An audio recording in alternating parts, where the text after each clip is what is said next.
नमस्ते बच्चों, welcome to social crackers. तो आज है 31 दिसंबर 2024। ठीक है। और मेरे सारे दोस्त पिकनिक मना रहे हैं, सब एंजॉय कर रहे हैं और मैं यहाँ वीडियो बना रहा हूँ। ठीक है। बट ठीक है, जैसा है अब जो नसीब में लिखा है वो तो करना ही पड़ेगा। इस अकेले रूम में, सुनसान रूम में, बस एक कैमरा के साथ, हे भगवान क्या ही बोलूं। बट ड्यूटी है, करना पड़ेगा। ठीक है, आप लोगों के लिए कर रहा हूँ। पता नहीं मंजिल क्या होता है नहीं होता है, बट अब जब कदम उठाया हूं तो खत्म भी करना पड़ेगा। शुरुआत है तो खत्म भी तो करना पड़ेगा ना। बाकी मेरा तरफ से आप सबको हैप्पी न्यू ईयर। बस कुछ घंटे में होने वाला है, 1 2 3 घंटे में। ठीक है। अब मुझे आज टाइम मिला तो मैं सोचा इसी चैप्टर से शुरू कर देता हूँ। आप लोगों का डिमांड भी था कि सर ये चैप्टर से शुरू करना है, बहुत टफ लग रहा है। वैसे चैप्टर टफ है नहीं, बहुत ईजी है। ठीक है, मैं इसे ईजी बना दूंगा, कोशिश करूंगा अपना तरफ से ईजी बनाने का। नहीं हुआ तो आप बोलना, फिर बना दूंगा। कोई बड़ा बात नहीं है। कोई भी डाउट होता है मुझसे पूछ लेना।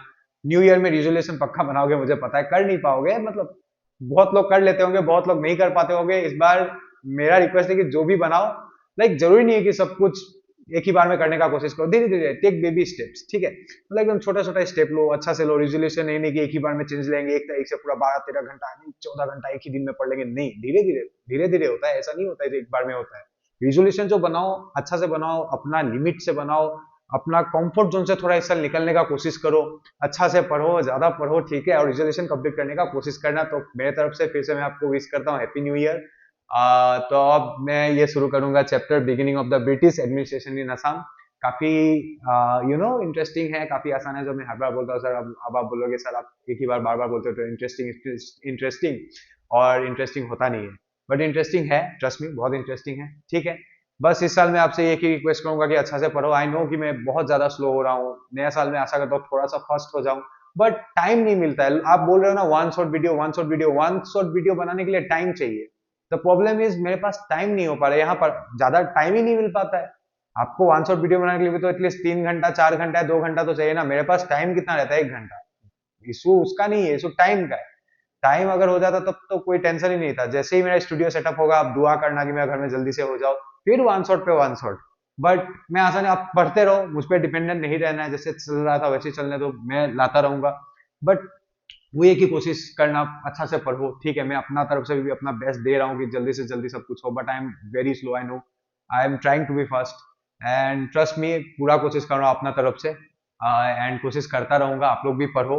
आसामीज मीडियम के लिए भी स्टार्ट नहीं कर पाऊँ, जल्दी स्टार्ट करूंगा। नया साल में सब कुछ कोशिश करूंगा कुछ हो। ये तो एडटेक चैनल था ही नहीं, मैं तो अलग मोटिव से चैनल खोला, कुछ हो, कुछ अलग ही रहे। चलिए कोई बात नहीं, अब शुरू करते हैं, ज्यादा लंबा नहीं करेंगे। अच्छा से पढ़ो आप लोग, बस ये मेरा रिक्वेस्ट है। And happy new year once again, Doraemon का नाम लेके। ठीक है, let's start the class. Beginning of the British administration in Assam. ठीक है, तो ये रहा कुछ की पॉइंट्स। ये आप लोग आपका बुक में भी आपको मिल जाएगा। Administrative system, rule of East India Company, David Scott, Robertson, Francis Jenkins, इनके बारे में हम जानेंगे। Formation of the new districts, जो ब्रिटिश होते हैं वो एनेक्स करते हैं, मटक, खमती, सिंगफो, ये सब एरियाज होते हैं, वो सब कुछ हम कवर करने वाले हैं। ठीक है, कहानी अब तक की, तो कहानी अब तक की ये है कि मुआमरिया रेबिलियन के बाद बच्चों क्या होता है, अहोम किंगडम वीक हो जाता है, अहोम किंगडम कमजोर हो जाता है। और क्योंकि अहोम किंगडम कमजोर हो जाता है तो उसका चांस कौन लेता है? बर्मिस लेता है। आपके लाइफ में भी जब कोई देखते होगे ना, जब कोई कमजोर होता है तभी लोग अटैक करते हैं। तो उस समय क्या होता है? अहोम किंगडम कमजोर हो जाता है तो बर्मिस अटैक करता है, कमजोरी का फायदा उठा लेता है। बर्मिस क्या करता है? असम पर अटैक करता है। अब क्योंकि असम पर अटैक करता है, असम को कैप्चर करता है, उधर कौन जाता है? ब्रिटिश जाता है एकदम, क्योंकि ब्रिटिश का टेरिटरी, इनफैक्ट ब्रिटिश टेरिटरी भी हमला करता है बर्मिस। अब ब्रिटिश जो है वो डर जाता है, अरे अब मेरा क्या होगा? अब ब्रिटिश भी टेंशन में आ गया, अरे अरे कुछ तो करना पड़ेगा, अरे बर्मिस कहीं मेरा भी एरिया ना ले ले। क्योंकि देखिए अब आपका घर है, आपका घर के सामने अगर कोई चोर डकैत आके, मतलब धीरे धीरे सब करना शुरू, आप भी तो इनसिक्योर हो गए ना। आपके घर के आगे अगर आसपास का एरिया सब कोई कैप्चर, मतलब एक आदमी आया सब कुछ कैप्चर करना शुरू कर दिया, आपको तो डर लगेगा ना, अरे कहीं मेरा भी ना कैप्चर कर ले। तो ब्रिटिश को भी डर लग गया था, अरे बर्मिस अपना टेरिटरी जो है एक्सपांड करे, कहीं मेरा भी ना ले ले। तो ब्रिटिश तो अब डरना शुरू हो गया। और उसी चक्कर में अब क्या होता है, ब्रिटिश वार्निंग भी देता है, बट बर्मिस नहीं सुनेंगे ना। तो अब क्या होता है, दोनों का बीच में क्लैश होता है, दोनों का बीच में वार होता है। और यही वार को हम क्या कहते हैं? एंग्लो बर्मिस वार। ब्रिटिश और बर्मिस का बीच में जो वार होता है उसे हम क्या कहते हैं? एंग्लो बर्मिस वार। ठीक है, और ये मैंने आपको पढ़ाया था। तो इस वार में कौन जीतता है? ऑफकोर्स ब्रिटिश जीतता है और बर्मिस हार जाते हैं। तो अब क्या होता है, क्योंकि बर्मिस हार जाता है, बर्मिस को तो औकात पता चल गया। लेकिन बर्मिस कैसे हारा मैं आपको फिर, ठीक है, और एक बार बता देता हूँ। जब फाइनली क्या होता है, ब्रिटिश याद है तीनों साइड से हमला किया था। ब्रिटिश पहले आसाम से तो हटा ही दिया बर्मिस को, फिर क्या होता है, ब्रिटिश जो है एकदम बर्मा में एंट्री ले लेता है। अब जैसे बर्मा में एक जगह था यांडाबू, यांडाबू में जैसे ही घुसता है अब डर हो गया, अब बर्मा का राजा एकदम पसीना छूटना शुरू, अरे अरे की हो, अरे अब डरता है, अब उसको अपना औकात पता चलता है, पहले तो इग्नोर किया था ना ब्रिटिश का वार्निंग को, अब औकात पता चला उनको, ठीक है अपना जो बर्मीज है अब उसको अपना औकात पता चला, उनका आंखों से अब आंसू टपकना शुरू।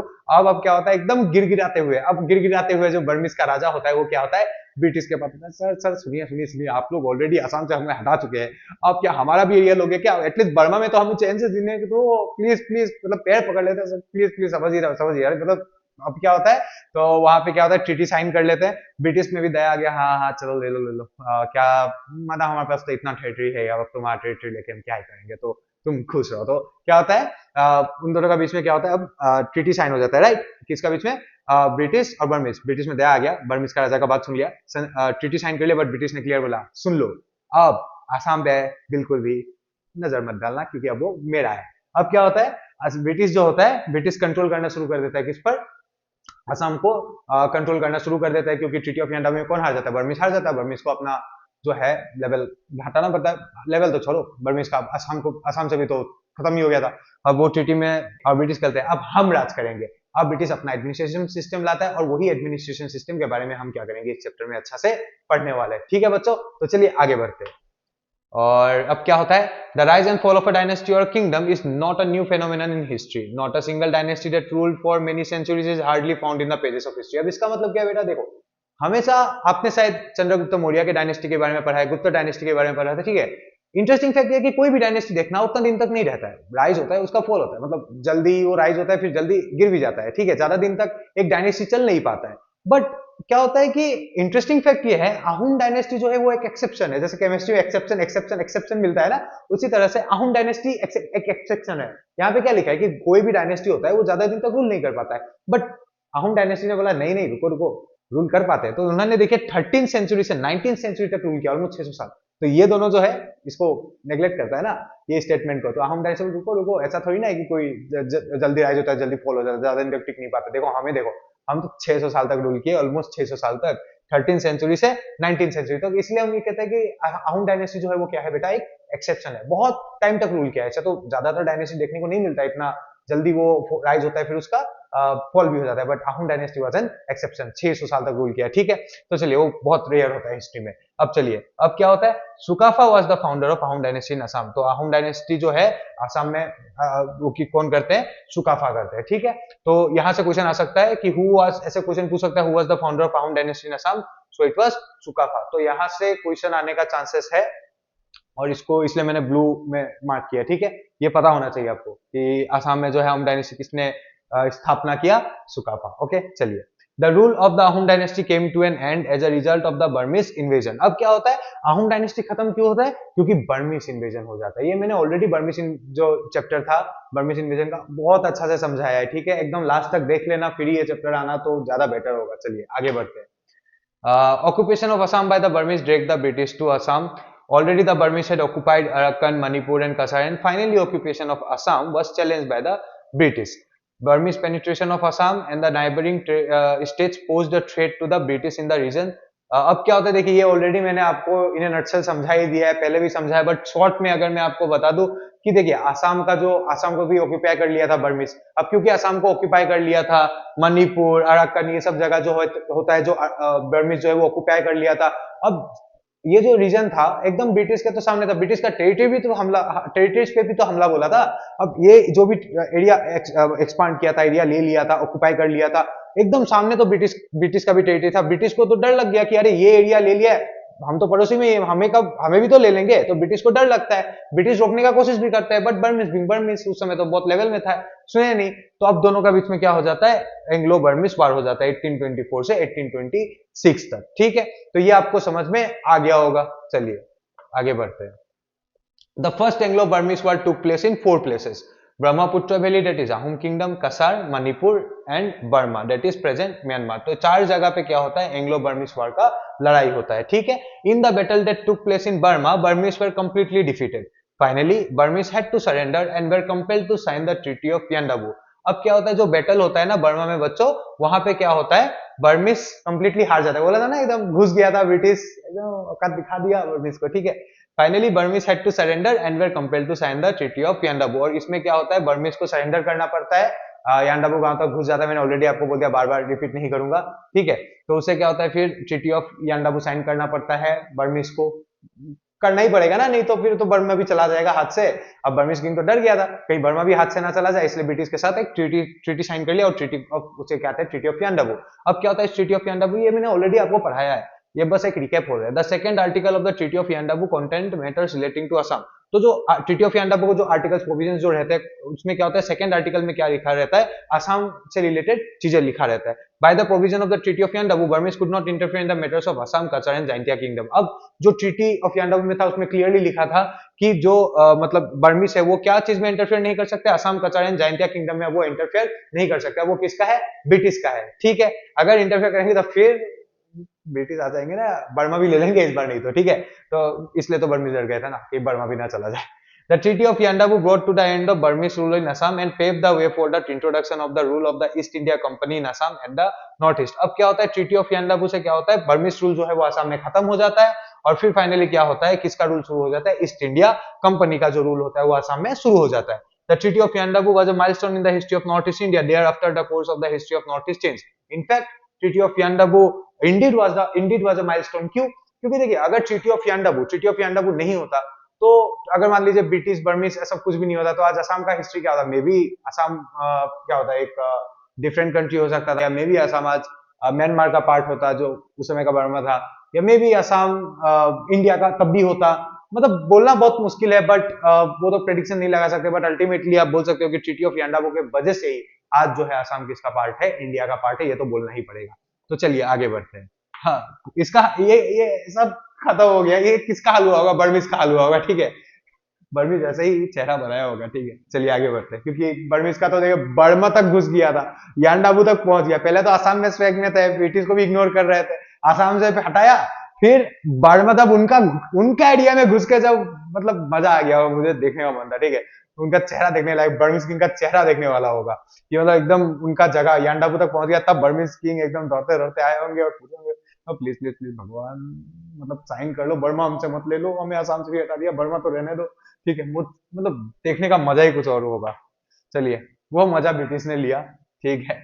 After defeating the Ahom king Chandrakant Singh, the Burmese attack the British occupied neighbouring territories of north Bengal, Goalpara, Sylhet and Chittagong. अब क्या होता है, अहोम किंग चंद्रकांत सिंह को हराने के बाद बर्मीज जो है वो किस पर अटैक करते हैं, ब्रिटिश का जो टेरिटरी होता है नॉर्थ बंगाल, ग्वालपारा, सिलहट एंड चिटागोंग, वहां पे अटैक कर देते हैं, ठीक है। आगे बढ़ते हैं। The Burmese government did not pay any heed to the protest of the British governor general Lord Amherst at Calcutta. ये आर्महर्स्ट नहीं होगा, ये एमहर्स्ट होना चाहिए था, ठीक है। तो उस समय जो था ब्रिटिश गवर्नर जनरल जो लॉर्ड एमहर्स्ट होते हैं, उन्होंने एक चेतावनी दिया था, किसको चेतावनी दिया था, बर्मीज गवर्नमेंट को जो एक चेतावनी दिया था कि मेरे टेरिटरी पे आग मत डालो, ठीक है, नहीं तो अंजाम बुरा होगा, अंजाम जो है बुरा होगा, यहाँ आओगे तो मारे जाओगे। जो ब्रिटिश गवर्नर जनरल होते हैं, जो लॉर्ड एमहर्स्ट होते हैं, उन्होंने क्लियरली चेतावनी दिया था, याद चौकुनी दी, ये मूल एरिया चौकुनी दी, मेरे एरिया में आग मत दिया, तो ठीक है, मतलब ऐसा हुआ नहीं होगा, मैं बस एग्जांपल दे रहा हूँ, वार्निंग दे रहा, बर्मीज को वार्निंग दे रहा, आना मत यहाँ पे, ठीक है। बट बर्मीज जो है वो वार्निंग को क्या करते हैं, बिल्कुल इग्नोर करते हैं, ठीक है। The king of Manipur Raja Jaisingh had 5 sons. तो मणिपुर का जो राजा था, राजा जयसिंह, उनका 5 बेटा होता है। जो उनका पहला 2 बेटा होता है, सबसे बड़ा 2 बेटा होता है, उनका डेथ हो जाता है, ठीक है। उसके बाद क्या होता है, fight for the throne began between the remaining 3 sons. अब जो होता है चोरजित, मर्जित और गंभीर सिंह का बीच में जो होता है लड़ाई होना शुरू हो जाता है, ठीक है। ये बोलता है ये मेरा है, वो बोलता है ये मेरा, ये मेरा, 4 नहीं था 3 है, ठीक है। ये इसको इग्नोर कीजिए, ये पता नहीं कहां से आ गया। तो ये 3 जो होते हैं, चोरजित, मर्जित और गंभीर सिंह, इन तीनों में क्या होता है, झगड़ा होना शुरू हो जाता है। क्या चीज को लेके, कि मणिपुर का जो नेक्स्ट राजा मैं बनूंगा, क्योंकि पिताजी तो थे नहीं, दो जो बड़ा बेटा था वो भी मर चुके थे। अब 3 जो बचे हुए थे, तीनों में झगड़ा हो रहा था कि मणिपुर का राजा मैं बनूंगा, मणिपुर का राजा मैं बनूंगा, ये गद्दी मेरा है, ये गद्दी मेरा है, ये थ्रोन मेरा है, ये थ्रोन मेरा है। तो तीनों में क्या होता है, झगड़ा होना शुरू हो जाता है, ठीक है, क्लियर है। In 1812 Marjit took the throne with the help of the Burmese. अब क्या होता है, 1812 में, 1812 में क्या होता है, मर्जित जो होता है, ये बीच वाला मर्जित जो होता है, वो क्या करता है, बर्मीज का हेल्प से जो है राजगद्दी ले लेता है, ठीक है, चालाकी से ले लेता है। बट इसका अंजाम अच्छा नहीं रहेगा, ठीक है, बाद में इसका भी तो हाल बुरा ही होना है ना, क्योंकि गलत तरीके से, एंड कर्मा रिटर्न्स, ठीक है। तो चलिए, मर्जित जो होता है बर्मीज का हेल्प लेके क्या करता है, मणिपुर का जो है मतलब राजगद्दी ले लेता है, ठीक है। बाद में इसका भी हालत कुछ अच्छा हुआ नहीं। चलिए आगे बढ़ते हैं।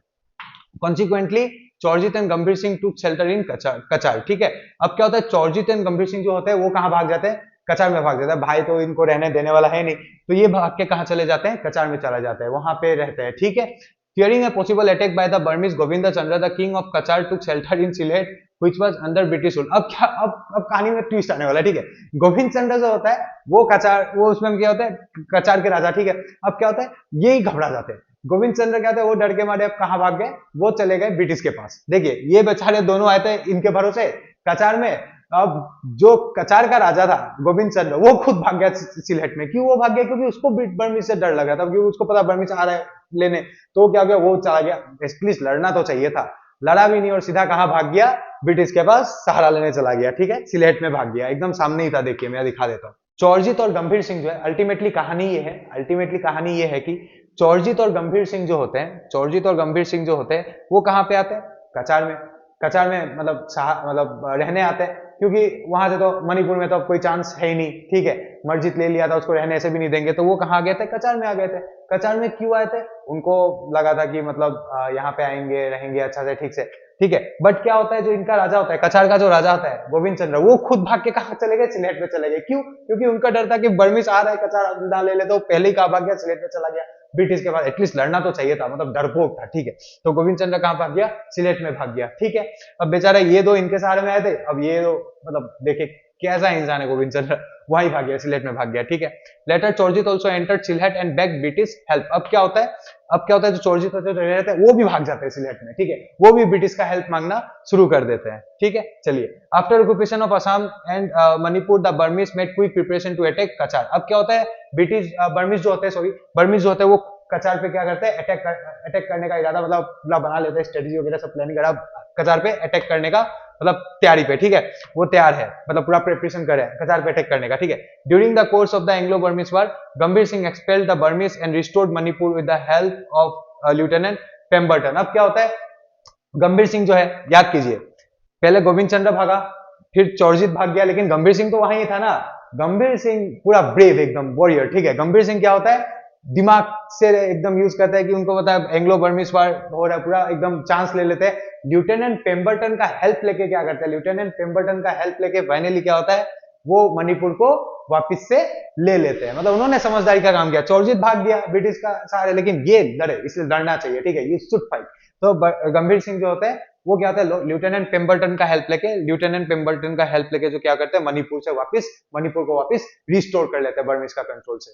ठीक है, तो चलिए अब आगे बढ़ते हैं। The treaty of Yandabo recognise Gambhir Singh as the king of Manipur. Of course recognise करना भी चाहिए, क्योंकि एटलीस्ट वो लड़े तो, एटलीस्ट भाग तो नहीं गए दूसरे के साथ।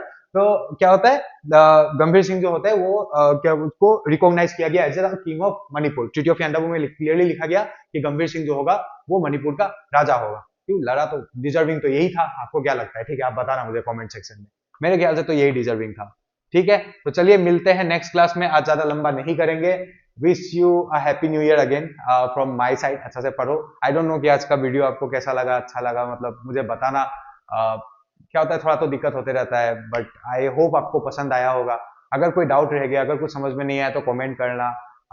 आई थिंक आज शायद उतना अच्छा नहीं हुआ, पता नहीं, मैं ऑनलाइन में बेस्ट दे भी नहीं पा रहा हूँ, because this is not my aura. Offline में मजा आता है, बट ऑनलाइन ही समथिंग मतलब दिक्कत होता है, यू नो। तो आप मुझे बताना कि आपको कैसा लगा। आशा करूँ, कोशिश करूंगा कि अगला क्लास जो है वो और इंटरेस्टिंग हो और ज्यादा इजी हो।